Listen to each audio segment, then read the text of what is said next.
আসসালামু আলাইকুম। Technique easy এডুকেশনের পক্ষ থেকে আপনাদের সবাইকে স্বাগতম জানাচ্ছি। প্রিয় শিক্ষার্থীরা, চলে আসলাম নতুন আরও একটা পর্ব নিয়ে।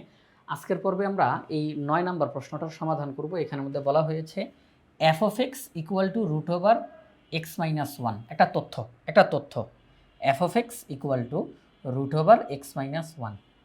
তো এই যে তথ্যটা দেওয়া, এটা একটা ফাংশন। তো এই ফাংশনটার জন্য নিচের প্রশ্নগুলোর সমাধান করতে হবে।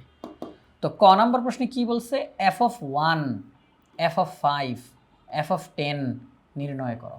অর্থাৎ খেয়াল করে দেখেন, এখানে আছে এফ অফ এক্স, আমাকে বলা হলো এফ অফ ওয়ান নির্ণয় করো। তার মানে এক্সের জায়গাতে ওয়ান বসানোর জন্য বলা হচ্ছে, এক্সের জায়গাতে ওয়ান বসানোর জন্য বলা হচ্ছে। তাহলে আমরা এখানে তো এক্সের জায়গাতে ওয়ান বসাবো, ক্যালকুলেশন করবো, দেখবো রেজাল্ট কত আসে। এফ অফ ফাইভ, এক্সের জায়গাতে ফাইভ বসানোর জন্য বলা হচ্ছে, আমরা ফাইভ বসাবো, ক্যালকুলেশন করবো, দেখবো রেজাল্ট কত আসে। এইভাবে করে F of one, F of five, F of 10 এগুলো আমরা নির্ণয় করবো। তো চলেন আমরা এখন এই ক নাম্বার প্রশ্নটার সমাধানটা করে ফেলি। আমরা লিখলাম ক নাম্বার দেওয়া আছে উদ্দীপকে, মানে একদম প্রথমে যেই তথ্যটা দেওয়া আছে f of x equal to root over x minus one. তো এফ অফ ওয়ান বের করতে বলছে, এক্সের জায়গাতে ওয়ান, তো এক্সের জায়গাতে ওয়ান, ওয়ান মাইনাস ওয়ান তাহলে জিরো, জিরোকে রুট করলে জিরোই হয়, তাহলে এটার রেজাল্ট। এবার এফ অফ ফাইভ, এক্সের জায়গাতে ফাইভ বসাবো, ফাইভ মাইনাস ওয়ান তাহলে ফোর, ফোরকে রুট করলে টু হয়, এটা রেজাল্ট। এফ অফ 10, এক্সের জায়গাতে 10 বসাবো, ক্যালকুলেশন করলে 3 আসে, এটা রেজাল্ট। তাহলে আমরা বলতে পারি ক নাম্বার প্রশ্নের উত্তর হচ্ছে 0, 2, 3। 0, 2, 3 এটা হচ্ছে আমাদের ক নাম্বার প্রশ্নের সমাধান। এবার চলে যাই আমরা খ নাম্বার প্রশ্নে। খ নাম্বার প্রশ্নে কি বলছে? খ নাম্বার প্রশ্নে বলছে f of a square plus one নির্ণয় করো, যেখানে এ বিলংস টু আর, অর্থাৎ এ বাস্তব সংখ্যার সেটের ভিতর থেকে আসবে, এ বাস্তব সংখ্যার সেটের ভিতর থেকে আসবে। তো আমাদেরকে বলছে f of a square plus one নির্ণয় করো। খেয়াল করে দেখেন, উপরে দেওয়া আছে এফ অফ এক্স, আর আপনাকে বলা হলো f of a square plus one নির্ণয় করো। তার মানে এক্সের জায়গাতে এ স্কোয়ার প্লাস ওয়ান বসানোর জন্য বলা হচ্ছে, এক্সের জায়গাতে এ স্কোয়ার প্লাস ওয়ান বসানোর জন্য বলা হচ্ছে। তাহলে আমরা এই এক্সের জায়গাতে a square plus one, A square plus one বসাবো, দেখবো ক্যালকুলেশন করে রেজাল্ট কত আসে। চলেন আমরা খ নাম্বার প্রশ্নটার সমাধান করে ফেলি। আমরা লিখলাম দেওয়া আছে f of x equal to root over x minus one. আমাদেরকে বের করতে বলা হলো f of a square plus one. তাহলে এক্সের জায়গাতে এ স্কোয়ার প্লাস ওয়ান বসাইলাম, আর এই যে মাইনাস ওয়ান, এই যে মাইনাস ওয়ান। প্রিয় শিক্ষার্থীরা, এক্সের জায়গাতে এ স্কোয়ার প্লাস ওয়ান, আলাদা করে মাইনাস ওয়ান, আলাদা করে মাইনাস ওয়ান। তো এখন দেখেন প্লাস ওয়ান মাইনাস ওয়ানের তো বাদ হয়ে যাবে, ক্যালকুলেশন করলে প্লাস ওয়ান মাইনাস ওয়ান বাদ হয়ে গেল, থাকবে কি রুট ওভার এ স্কোয়ার। এখন রুট ওভার এ স্কোয়ারের ফলাফল হিসাবে এ মডুলাস কেন দিলাম? মনে মতো প্রশ্ন আসতে পারে, স্যার উত্তর তো হওয়ার কথা শুধু এ, কারণ স্কোয়ার রুট কাটাকাটি, তাহলে তো শুধু এ থাকার কথা, মডুলাস কেন দিতে গেলেন? আচ্ছা, তো প্রিয় শিক্ষার্থীরা খেয়াল করে দেখেন, রুট ওভার এ স্কোয়ার, আচ্ছা এই যে এ স্কোয়ার যেটা আমাকে তো বলা আছে এ বাস্তব সংখ্যার সেটের ভিতর থেকে আসবে, তার মানে এ এর মান ধনাত্মক, ঋণাত্মক যে কোনো মান হতে পারে। এ এর মান ধনাত্মকও হতে পারে, এ এর মান ঋণাত্মকও হতে পারে। আমি এ এর মান ধনাত্মকও চাইলে এখানে বসাইতে পারি, এ এর মান ঋণাত্মকও চাইলে আমি এখানে বসাইতে পারি। কিন্তু প্রিয় শিক্ষার্থীরা, এ স্কোয়ারের মান কি কখনো ঋণাত্মক বের হবে? না, এ স্কোয়ারের মান সব সময় ধনাত্মক বের হবে। একটু নোটের মধ্যে নিয়ে যাই, রুট ওভার এ স্কোয়ার সব সময় ধনাত্মক হবেই হবে, এছাড়া কোনো রাস্তা নাই। এ স্কোয়ারের মান ধনাত্মক হবেই। কেন? কারণ ওই যে বর্গ। তাহলে আমি যদি এ এর মান হিসাবে, মনে করেন আমি এ এর মান হিসাবে যদি আমি -5 বসাই, তাহলে এবার আমি যদি তাকে বর্গ করি, তাহলে ফলাফল কিন্তু হবে 25। এ এর মান হিসাবে যদি আমি ধনাত্মক 5 বসাই, মানে +5, তাকে যদি বর্গ করি, তাহলে কিন্তু রেজাল্ট বের হবে 25। তার মানে এ এর মান ধনাত্মক যদি বসাই, তাহলেও বর্গ করলে রেজাল্ট আসবে এ, যদি এ এর মান ঋণাত্মক বসাই, তাহলেও বর্গ করলে রেজাল্ট আসবে এ।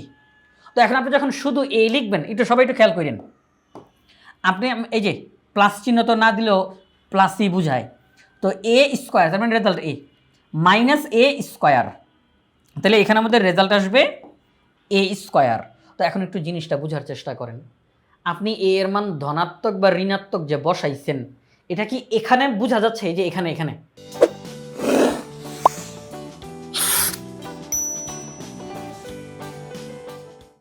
এখানে কি বোঝা যাচ্ছে? এখানে বোঝা যাচ্ছে না।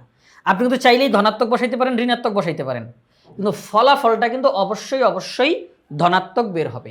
এই যে একই রকমভাবে এখানে আপনি এ এর মান ধনাত্মক বা ঋণাত্মক যেটাই বসান না কেন ফলাফল কিন্তু ধনাত্মক, ফলাফল ধনাত্মক। তো এখন এখানের মধ্যে আপনি যদি এটা চিন্তা করেন যে স্কোয়ার রুট তো কাটা, তাহলে আমি এ দিলাম, এখন এটা তো দেখা যাচ্ছে ধনাত্মক, কিন্তু এটা তো ঋণাত্মক হতে পারতো, মানে এ নিজে ধনাত্মক বা ঋণাত্মক হতে পারতো না বলেন? এই যে এ এর মান সেটা তো ধনাত্মক বা ঋণাত্মক যে কোনোটাই হতে পারতো, যে কোনোটাই হতে পারতো, প্লাস মাইনাস এ। তাকে স্কোয়ার করলে আপনি শুধু এ পাবেন, বাহিরে স্কোয়ার, স্কোয়ার করলে শুধু এই যে এ স্কোয়ারটা পাবেন, প্লাস মাইনাস চিহ্নটা আর সামনে দেওয়ার কোনো প্রয়োজন পড়বে না। তাহলে এ এর মান ধনাত্মক বা ঋণাত্মক যে কোনোটাই আপনি বসাইতে পারবেন, কিন্তু ফলাফল ধনাত্মকই বের হবে।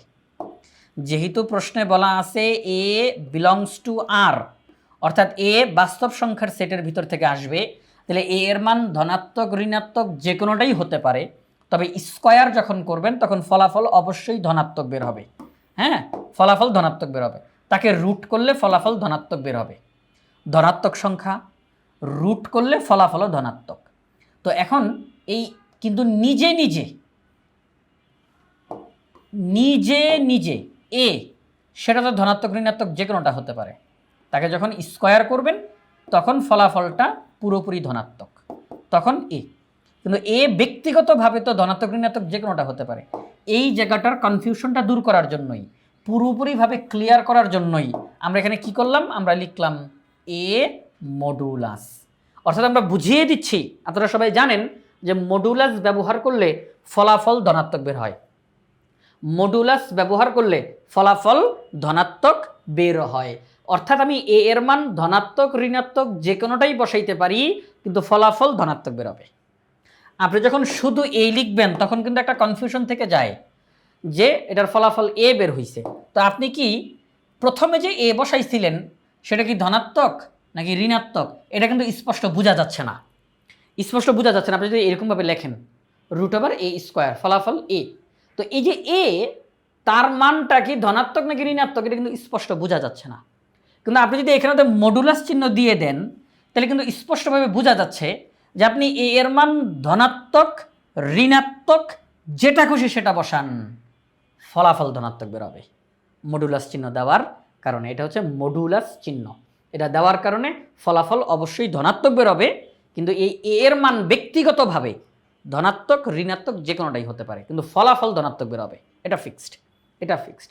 তো এখানের কনফিউশনটা দূর করার জন্যই মূলত এতগুলো কথা বলা, নাহলে অঙ্কটা তো খুব সহজ, কিন্তু এই জিনিসটা তো ভালো করে ক্লিয়ার করা দরকার। এ স্কোয়ার এটা ধনাত্মক, কিন্তু এ ব্যক্তিগতভাবে তো ধনাত্মক ঋণাত্মক যে কোনোটা হতে পারে, এই জন্য আমরা এখানে মডুলাস হিসেবে দিয়ে দিলাম যে এ এর মান ধনাত্মক ঋণাত্মক যে কোনোটা হতে পারে, তবে মডুলাস দেওয়ার কারণে ফলাফল ধনাত্মক বেরোবে। ওকে, তাহলে আমাদের খ নাম্বার প্রশ্নের সমাধান শেষ। আমরা এখন পরবর্তী প্রশ্নে চলে যাব। পরবর্তী প্রশ্ন কি দেওয়া আছে, চলেন আমরা পরবর্তী প্রশ্নে যাই। পরবর্তী প্রশ্ন গ নাম্বারে বলছে f of x equal to 5, F of x equal to 5, F of x মানে কি রুট ওভার এক্স মাইনাস 1, এইটা ইকুয়াল টু 5। এই যে F of x equal to 5, F of x মানে কি রুট ওভার এক্স মাইনাস 1, এইটা equal to 5।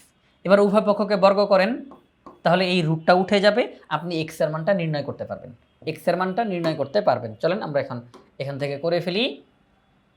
এই যে, তো আমরা লিখলাম দেওয়া আছে f of x equal to root over x minus 1, f of x বলতে 5 দেওয়া আছে equal to root over x minus 1।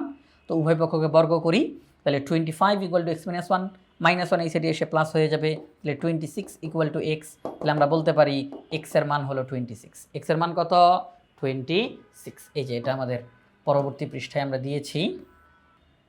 আচ্ছা, এই যে তাহলে এক্স এর মান হচ্ছে 26। এবার আমরা চলে যাব পরবর্তী প্রশ্নে। ঘ নাম্বার প্রশ্নে বলছে f of x equal to y. আগের বার বলছিল f of x equal to 5, আর এখন বলছে f of x equal to y. বলছে এক্স এর মান বের করো এবং ওয়াই এর মান 0 সমান বা বড়, ওয়াই এর মান 0 সমান বা বড়, মানে তারা বুঝাচ্ছে ওয়াই এর মানটা ধনাত্মক। সহজ কথা, ওয়াই এর মান 0 সমান বা বড় মানে কি ধনাত্মক, কি ধনাত্মক, 0 অথবা 0-র চেয়ে বড়, তার মানে ঋণাত্মক হবে না, ধনাত্মক। তো তো f of x equal to y, এক্সের মান বের করো। তাহলে আমরা লিখব root over x minus one equal to y, কারণ f of x equal to y. তাহলে আমরা বলতেই পারি root over x minus one equal to y. উভয় পক্ষকে বর্গ করব, এক পর্যায়ে আমাদের সামনে এক্সের মান চলে আসবে, আগের অঙ্কটার মতোই, আগেরটার মতোই। তাহলে আমরা এখন পরের সমাধানটা আপনাদেরকে দেখাই। আমরা লিখলাম দেওয়া আছে f of x equal to root over x minus one. তাহলে এফ অফ এক্স মানে হচ্ছে ওয়াই, প্রশ্নে বলা f of x equal to y equal to root over x minus one. উভয় পক্ষকে বর্গ করে দিই, y square equal to x minus one, minus one এই সাইডে চলে আসলো প্লাস ওয়ান। তাহলে এক্সের মান হলো ওয়াই স্কোয়ার প্লাস ওয়ান, এক্সের মান হলো ওয়াই স্কোয়ার প্লাস ওয়ান। তাহলে আমরা এক্সের মান বের করে ফেলছি ওয়াই স্কোয়ার প্লাস ওয়ান। তো প্রিয় শিক্ষার্থীরা, আজকের পর্বে আমরা এই যে 9 নাম্বার প্রশ্নে যে 4টা প্রশ্ন ছিল ক খ গ ঘ, এই উপরে যে তথ্যটা দেওয়া ছিল ফাংশন, এই ফাংশনের আলোকে আমরা এই ক খ গ ঘ 4টা প্রশ্নের সমাধান করে ফেললাম।